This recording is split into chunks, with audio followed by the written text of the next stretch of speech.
and thank you for joining us today at a special time for exploring the paranormal. I am joined with someone who I've been following for quite some time since I met him at a presentation in Las Vegas, Mohamed Ibrahim. And today's subject, we're going to be kind of diving into ancient Egypt beliefs and the afterlife. And I might even question him to see if he's had any paranormal experiences himself while doing his tours. But Mohamed, thank you for joining us today. I'm so glad to have you with me. Thank you, Heather. That is my pleasure. I feel happy to be in the part of that show. Oh, thank you so much. And can you just take a moment to tell the viewers exactly who you are and what you do? Because I don't know if many of them know who you are. Yes, I would love to explain what I'm doing using the word tour guide. I'm a tour guide for 20 years. But I understand that many people, especially in the Western world, they don't understand what type of tour guide I'm talking about. Tour guide in Egypt is very qualified person who studied 4 years at the university. So we didn't take a diploma 6 months or 8 months or less to become tour guide. No, we made a study. I have a bachelor degree in Egyptology, in the Egyptian history, the Egyptian religion, ancient Egyptian sites, plus Coptic Egypt, Greek-Roman Egypt, Islamic Egypt, and modern Egypt, ancient Egyptian art, ancient Egyptian language. So many things. It was like long study, and that was the way to get a license, so I can become an official tour guide. So I worked 20 years in this business. I was lucky to meet so many people, famous people and non-famous people. But many of these people were experts in different fields. Some are scientists, engineers, physicists, geophysicists, geologists. Many were interested in Egypt and the Egyptian sites, so we were sitting on round tables and the dinner tables, sharing lots of information and their ideas and my ideas about ancient Egypt. So I can tell you now I have great knowledge about ancient Egypt from so many different aspects. And that's why I am invited or I'm being invited for many conferences inside and outside Egypt, because I present the Egyptian history and the Egyptian technology in a different way. I don't follow the mainstream stories, and I don't like explain the Egyptian greatness in a very simple way, as you can read in history books. I talk about ancient Egypt. We talk about prehistoric Egypt, and we talk about the lost civilizations and lost technologies of ancient Egypt. So that is what I'm doing now. Yeah, that all sounds like amazing topics and things. I remember I've always been interested in Egypt since my dad went there when he was in the Navy and came home with photos. And this was back in the 70s, and he had so much fun exploring. And I just, I didn't research it as much as you have, but I have always had an interest in it. Mhm. And the other thing I know you had mentioned, you were sailing the Nile right now. What is that Yes. like? I mean, what is the view like? I mean, I could just imagine that. Unfortunately, it is dark now, but if there was light, we are cruising on the Nile, what we call it Nile cruise. It's a medium boat, 60 rooms. So we are heading from north to south, from Luxor to Aswan. And I can tell you the view is more than magical.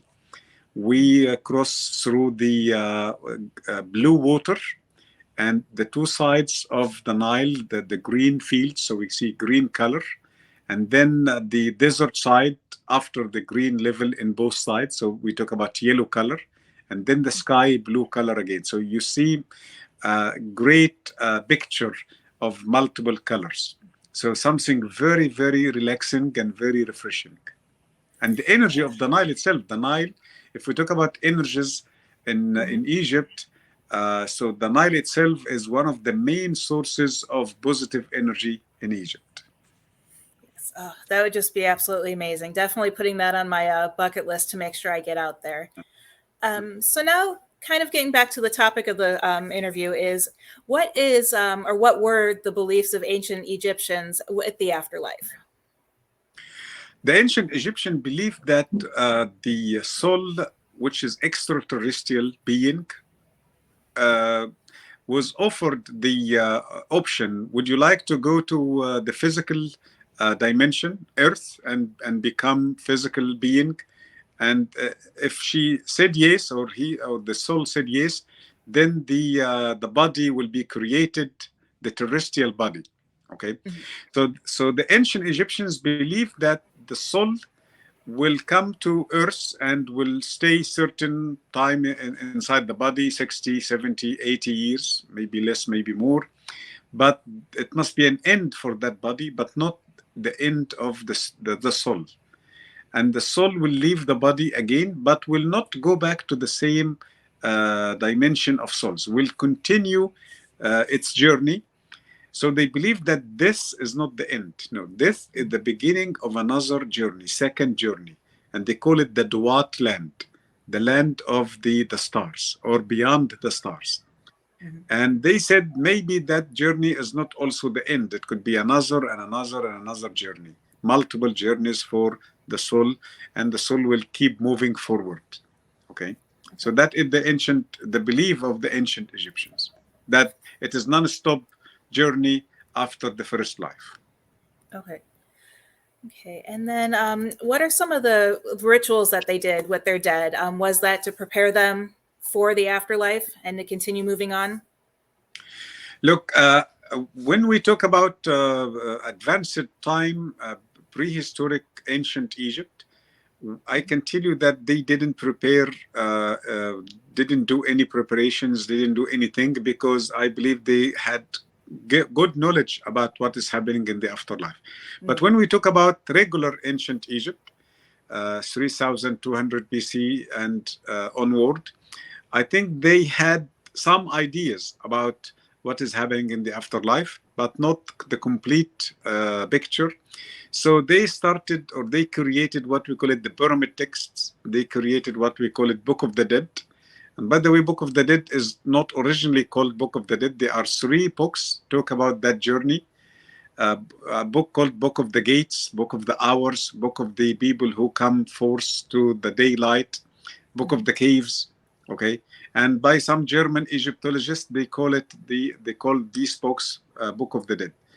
These texts and books, they you will find so many spells, magical spells for protection, so many spells to open closed doors and closed gates, so many spells to bring positive energy, and the magical spells to protect themselves or the soul from negative energies, other spells to open portals, to open paths.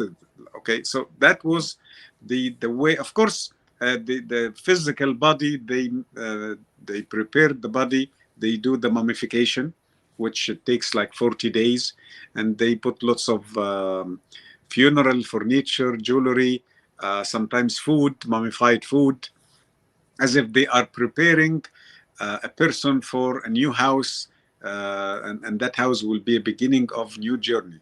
So they prepare the physical body, but they know that the physical body maybe is not the very important part of the story.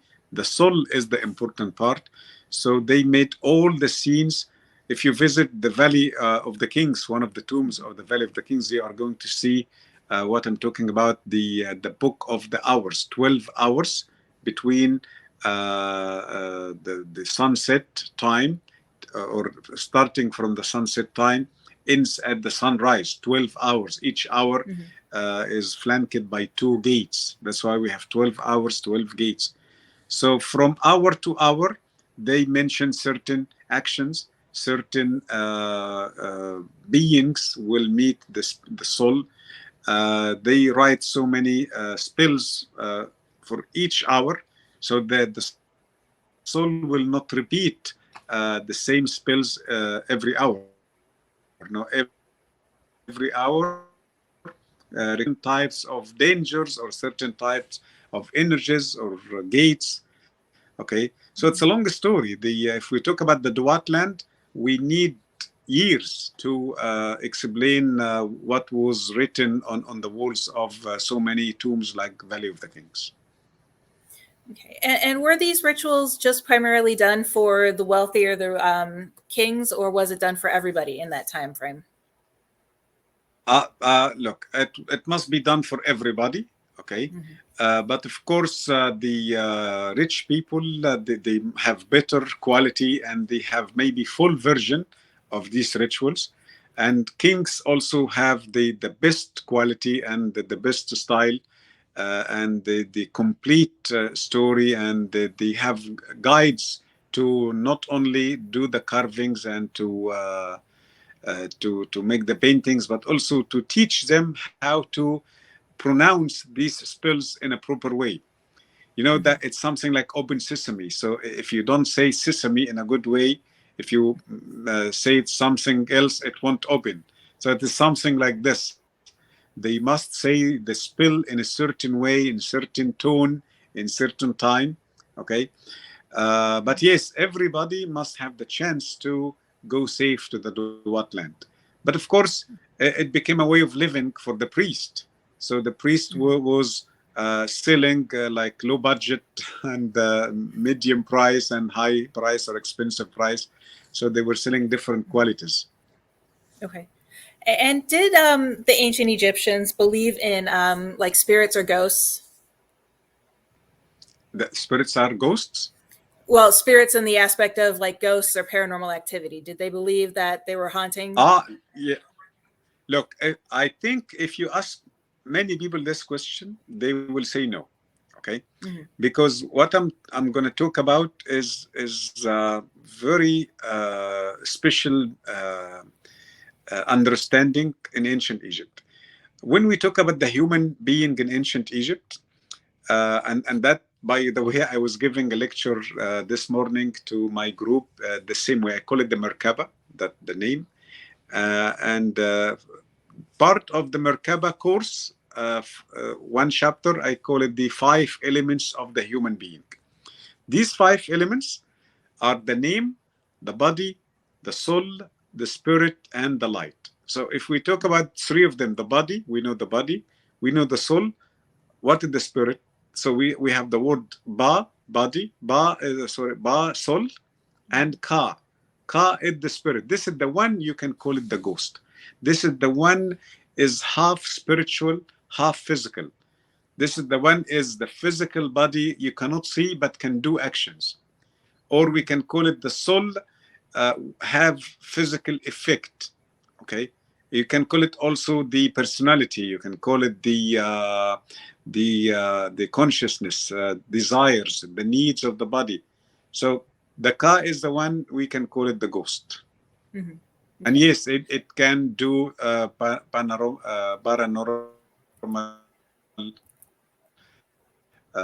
activities and actions. Okay. And so I'm just curious. I mean, I know today a lot of people believe in curses and demons. Did they have any type of entities like that they might have believed in back in the day? Uh, yes, but mainly those entities and demons, the afterlife, they exist in the afterlife. Okay, but we do have what we call it what we call it magic, but it was not magic in ancient Egypt. It was science, and it was a kind of spells. So they can send negative energies to their enemies, to the people they don't like. That if the priest was a good priest, but some other corrupted priests, they can like get money from people to harm their neighbors or their relatives or their partners. And we have famous cases like this, the priest of Sekhmet, the lioness. Okay, so that the priest was sometimes working as a healer, and sometimes he was doing curses or like curse spells to curse people and to make their life misery. So yes, that type of things existed in ancient Egypt. But if we talk about entities, devils and demons in the real life, no. they expected that, or they imagined that these entities exist in the Duat land. That's why they made the spells I was talking about a few minutes ago, to protect their souls from these demons in the afterlife. Okay. Okay, and then kind of moving on to modern day times, what are your thoughts on? I've seen several reports and articles and postings that the Great Pyramid of Giza and the Valley of Kings have been labeled as some of the most haunted locations in Egypt. One of the most, what? One of the most haunted locations in Egypt. Hottest? Haunted. Yes. Haunted? No, I don't get the haunted. word. Oh, like there's a lot of paranormal activity and a lot of ghosts at these locations. Look, maybe I don't have clear information about it, but yes, of course, we are talking about, if we talk about the Great Pyramid, we talk about one of the very energetic sites, not only in Egypt, but all over the world. So yes, if you talk with any strange activities or apparitions or like energies, why not? Okay. To be honest with you, I don't have like stories from that kind, but I can tell you, yes, the place is ready, and the surrounding environment can be okay with such stories. Okay. But I didn't, like, I don't know for sure certain stories or what happened there exactly. Okay. And on all of your adventures that you've had, have you had any encounters with the paranormal? Look, there is something happened with me 5 years ago. And I need to explain that, yes, I'm talking about alternative stories. I'm a big fan with so many of these stories. But my mind was educated as academic. Okay, so I still, or I was sticking with hard facts. Okay, so I was quite far from any spiritual activities. So I had a tour in 2017, and that tour, or the group was big group. We had almost like 185 people. So we made private permissions to go to Giza Plateau after the closing time, from 4 p.m. to 4 a.m. 12 hours private visit inside Giza pyramids, the three pyramids of Giza. So I was doing pure business. I was not targeting any spiritual activities or anything. I was just going inside the Great Pyramid, checking the people, they are fine, and then go out and then go to the second pyramid, check them, everything is okay, yes, leave and go to the third pyramid, get inside, doing this all the night. So I can tell you, I felt nothing, completely nothing. I was just stressed. I was worried about every detail, checking cars, food, all these logistics. And then at 2 a.m., I was tired. I told my staff, my crew, I will leave because we have only the last group, and I think it will be fine to leave them. They can handle this. I went home, and I was too tired to change my clothes. I don't know what happened, like like how I put myself on the bed, but suddenly I found myself floating. Then immediately I told myself I'm dreaming. My mind was resisting and saying, no, that is a dream. So I told myself, maybe it's not a dream. And myself was telling me, no, it's a dream. Because that's why I told you in the beginning, I was raised in academic style. Okay. So that was the effect of that academic education. Okay. So I left the place 2 a.m. So I live close to Giza Plateau. So let's say it took me 30 minutes to go to the bed. From the Giza Plateau to my house to the bed. So that started 2:30 in the morning. So while talking to myself and saying, this is the dream, no, it's not a dream. And I said, okay, I will touch with my hand, I will find the mattress. And I didn't find the mattress. It was like hollow. Then I found myself awake. and it was 9 o'clock in the morning. Hmm. So Okay.